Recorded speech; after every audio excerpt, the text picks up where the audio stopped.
को, तो सब लोहे के घड़े में पानी भरने लगी। तो जब उनको लोहे के घड़े मिल गए तो उन्होंने लोहे की गुलेल बना ली। लोहे की गुलेल से फोड़ दे तो फिर मटके फूट जाए। फिर सब पहुँचे राजा साहब के पास, उन्होंने सबको पीतल की एक एक कलसी दे दी कि भाई अब इसमें पानी भरिए। पीतल की कलसी दे दी तो वो लड़का तो शैतान था, पीतल की गुलेल बना ली, उससे कलश फोड़ दे। अब सब लोग जब परेशान हो गए तो उनमें से एक जो बुजुर्ग थे, कहे राजा का लड़का है तो अति थोड़ी नहीं होगी। अब सब पहुँचे, वहाँ पंचायत लगी। तब इतने जब जिसका मत ज़्यादा होता है बात उसकी सुनी जाती है, तो उन्होंने क्या किया, अपने लड़के को नगर से बाहर कर देश निकाला दे दिया। जब देश निकाले दे दिया तो वो अपना जंगल घूमने लगा। घूमते घूमते जंगल में सावर माता का मंदिर था, वहाँ गया तो बेचारा बैठ गया, बैठे सो गया। जब उठा तो सावर माता आई, बोले बेटा कहाँ से आए हो? कहे प्यासा हूँ और भूखा हूँ। तो कहे मंदिर में लड्डू चढ़े हैं, खा लो, पानी पी लो। जब खाया पानी पिया तब थोड़ी से आत्मा तरफ थोड़ी, तब फिर बोला तब ये हुआ कि बताओ बेटा कहाँ से आए हो, कैसे? तो उसने अपनी सारी कहानी बताई कि ऐसी ऐसी बात है, मुझको मेरे पिताजी ने देश बाहर कर दिया है। तो कहें ऐसा करो, हम तुमको 5 कौड़ी दे रहे हैं और इससे जो है तुम कभी तुम्हारी हार ना होगी तो हमेशा जीतोगे। तो कहने लगा ठीक है। जब पहुँचे तो घूमते घूमते चलते चलते दूसरे नगर में पहुँच गया। जब वहाँ के राजा के जो है चरवाहे गाय चरा रही थी, कहे भाई तो हमारे साथ कौड़ी खेल लो। कहे हम नहीं खेलेंगे, अब हमारी गाय नहीं, राजा की हार जाएंगे तो क्या करूँगा? क्या नहीं, हम तुम्हारा वापस कर देंगे, हम एक बार कौड़ी आजमाना चाहते हैं। तो कहने लगा ठीक है। और जब वो खेलने लगा तो खेलते खेलते वो सारी गाय जो है हार गया उससे। तो बेचारा त्राही त्राही करके राजा साहब के पास पहुँचा।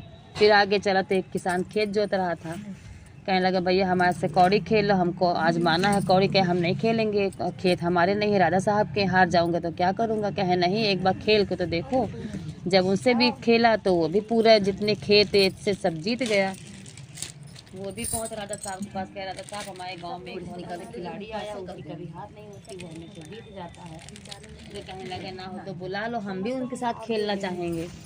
तब बुलाया तो राजा साहब भी जब खेले, जब राजा साहब भी खेले तो सब वो भी अपने धन दौलत राजपाट सोना चांदी हाथी घोड़ा जो भी था उनके पास वो सब हार गए। जब वो हार गए तो वो राजा हो गया, वो एक साधारण व्यक्ति हो गया। तो फिर पूछा तुम कहाँ से आए हो, कैसे क्या है? उसने बताया कहे मेरी एक राजकुमारी है, तुम उससे शादी कर लो। तो कहने लगा ठीक है। अब उनकी राजकुमारी से उसकी शादी हो गई। जब शादी हो गई तो उसी महल में रहने लगा।